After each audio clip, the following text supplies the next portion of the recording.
علی بھائی آپ نے بتایا آپ کا کام اسی طریقے سے چل رہا ہے, دعوت کا کام آپ کا سامنے چل رہا ہے. میں اصل میں یہ پوچھنا چاہ رہا ہوں بیسیکلی کام ہے کیا.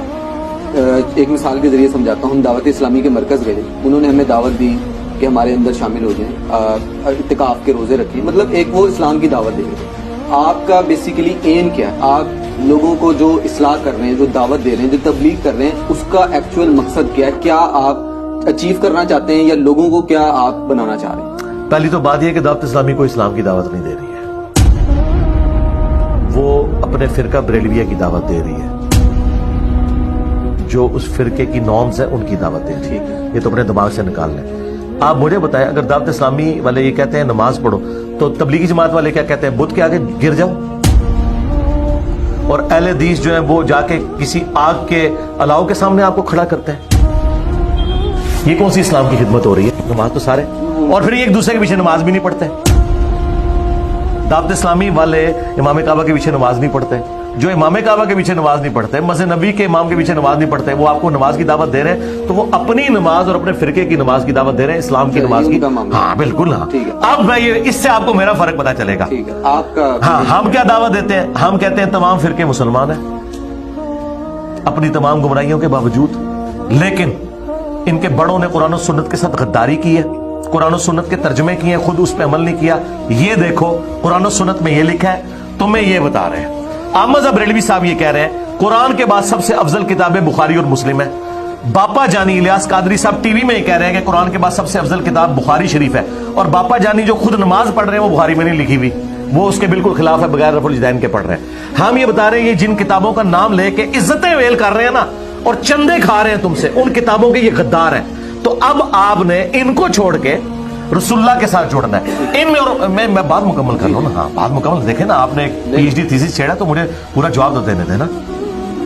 یہ لوگ اپنے ساتھ جوڑ رہے ہیں, اس کا ثبوت یہ کہتے ہیں ہماری مسجد میں آ جاؤ. میں نے تو کبھی نہیں کہا ہماری مسجد میں آ جاؤ, ہماری تو مسجد ہی کوئی نہیں, ہم ان کے پیچھے نمازیں پڑھتے ہیں. یہ کہتے ہیں یہ دعوت اسلامی کی ویب سائٹ پہ یہ ہمارے اکاؤنٹ نمبر ہے. ہم نے کبھی کسی کا اکاؤنٹ نمبر نہیں بتایا, ہم تو اپنی جیب سے کھلاتے ہیں, کوئی مدرسہ نہیں بنایا. یہ بتاتے ہیں کرونا کے دنوں میں الیاس قادری صاحب کے جی آلموسٹ 40,000 ملازمین ہیں, ان کی تنخواہیں ہم کہاں سے دیں؟ لوگوں نے زکوٰۃ بھی کم کر دی ہے, تو ہم نے ان کی تنخواہیں کہاں سے دینی ہے؟ یہ تو آپ سے آ کے یہ گلے شکوے کرتے ہیں. یہ جو آپ کو نمازیں پڑھا رہے ہیں نا پیچھے, وہ یہ کھاؤ پروگرام ہے کہ وہ آپ کو اکاؤنٹ شیئر کرواتے ہیں. میں تو اس سسٹم کا بینیفیشری نہیں ہوں. اب قرآن کھول کے دیکھیں, قرآن میں آیا کہ جب بھی کوئی نبی دعوت دیتا ہے اللہ تعالیٰ کے ریفرنس سے وہ کہتا ہے کہ مجھے اللہ تعالیٰ نے پیغمبر بنا کے بھیجا, اور میں اس تبلیغ کے بس تم سے کوئی معاوضہ وصول نہیں کرتا, میرا معاوضہ اللہ کے ذمہ ہے. آج بھی نبیوں کے پیٹرن پہ, نبیوں کا صحیح ماننے والا وہ ہوگا جو اسی پیٹرن پہ دعوت دے گا. تو میں تو کچھ بھی نہیں کر رہا, میں یہ کر رہا ہوں جو آپ نے پوچھا کیا کر رہا ہوں, میں یہ کر رہا ہوں کہ میں کہتا ہوں کہ رسول اللہ کے ساتھ جوڑو, اللہ کے ساتھ جوڑو, کتابوں کے ساتھ جوڑو, فرقوں کے ساتھ نہ جوڑو. لیکن یہ فرقے مسلمان ہیں, ان کے پیچھے نمازیں پڑھو, چندے ان کو دو, لیکن ان کی اصلاح کی کوشش کرو. ان کی شناخت تو بتا دیں جو آپ کو فالو کر رہے ہیں, مطلب جس طرح آپ بتا رہے ہیں آپ گائیڈ کر رہے ہیں. اللہ نہ کرے جی ان کی شناخت اس طرح کی ہو جو ان کی, وہ شناخت قرآن میں یہ ہوا سماکم المسلمین, وہ مسلم ہے, وہ کہتے ہیں ہم کسی فرقے سے, مسلمان ہونا ان کی شناخت. بالکل ٹھیک ہے. آن اے لائٹر نوٹ, ریٹائرمنٹ پلان جیسے ہوتے ہیں, دنیا سے سب نے جانا ہے. آپ کی دنیا سے رخصت کے بعد آپ نے کوئی یہ وصیت کی ہے کہ میرا مقبرہ نہ بنایا جائے؟ آپ کے فالوورز ہیں, ماننے والے ہیں, محبت کرنے والے ہیں. مقبرے انہی کے بنتے ہیں جو مقبروں کے قائل ہوتے ہیں. ہمارا مقبرہ کس نے بنانا ہے؟ آپ کی محبت میں گاڑیاں گفٹ کرتے ہیں. نہیں, تو وہ کون سی میں نے لے لی ہیں؟ آفر تو کرتے ہیں. نہیں, آفر کیا نا, جانے کے بعد بتا دیں گے. گاڑی کسی کو آفر کرنا ہے تو حلال کام ہے نا, مقبرہ بنانا تو حرام ہے, وہ تو حدیث میں ہے. آپ منع نہیں کر سکتے اس وقت میں, وہ اللہ کا کام ہے, انشاءاللہ نہیں بننے دے گا, بے فکر ہے. اور اس کا ثبوت میں آپ کو بتاتا ہوں کہ ہمارے ایک بڑے قریبی دوست تھے, پہلی دفعہ انہوں نے مسجد میں میرا درس ارینج کیا, 2008 کی بات ہے. تو بڑے سٹانچ قسم کے وہ اہل حدیث تھے, بعد میں وہ نارملائز ہو گئے.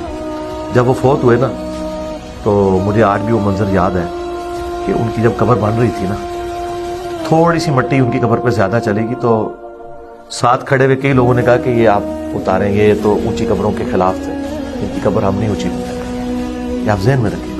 مزار ان کے بنتے ہیں جو مزاروں پہ جاتے ہیں, مزاروں پہ قبروں کو چاٹتے ہیں, وہ پھر ایکسپیکٹ کرتے ہیں کہ ان کے ساتھ بھی یہی کچھ ہو.